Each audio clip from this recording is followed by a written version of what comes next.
Hi there, I'm Callum. I'm an assistant psychologist here at the Witherslack group.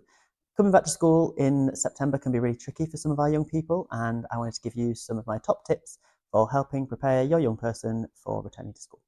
Tip number one would be to prepare your child early. Try not to leave it until the weekend before you go back to school to start preparing your child for that transition. These transitions can feel really uncertain and a bit scary for our young people, and giving them some notice, and support in this time can be really helpful to make that as smooth as possible.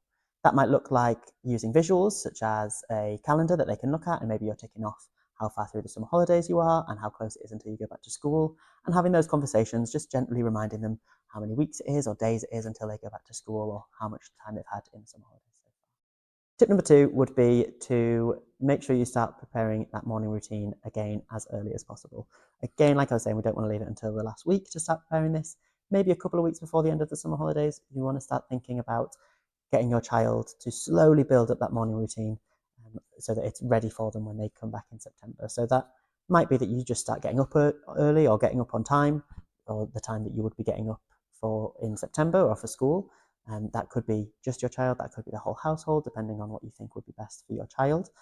Then once you feel that your child's comfortable with getting up at that time, you might add in that maybe you'll get dressed and we'll try on the uniform that they're going to be wearing to make sure that they feel that that sensory experience is comfortable again, and then reminds them of that. And then again, slowly, once they're comfortable with that, you might think, actually, if your child has a bit of a journey to school in September, maybe you might want to practice that in the morning. Drive out either somewhere same distance or drive the actual routes that they'll be doing.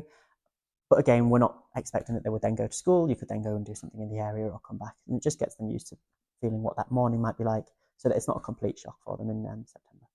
Tip number three would be to highlight the positives. Our children can mimic and feed off of the energy that we're giving off. If we, as parents and carers, are feeling a bit anxious ourselves about our children coming back to school, naturally, our young people might be able to feed that off that and might start to feel that anxiety themselves. It's really important as an adult that you recognize how you're feeling and how that might be impacting your child. So think about your communication style, think about what you're saying, think about the messages you might be giving to your child.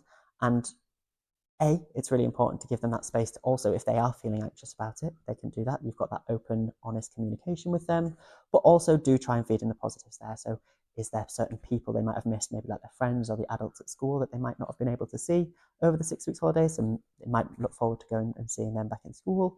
Or it might be that there's some activities or toys or whatever those little positives might be for them coming back to school, reminding them of those as well, so that the children are aware that it's not always just a anxiety-inducing situation coming back to school. There are positives about coming to school, and we'll make sure that they're a little bit excited at least for that as well.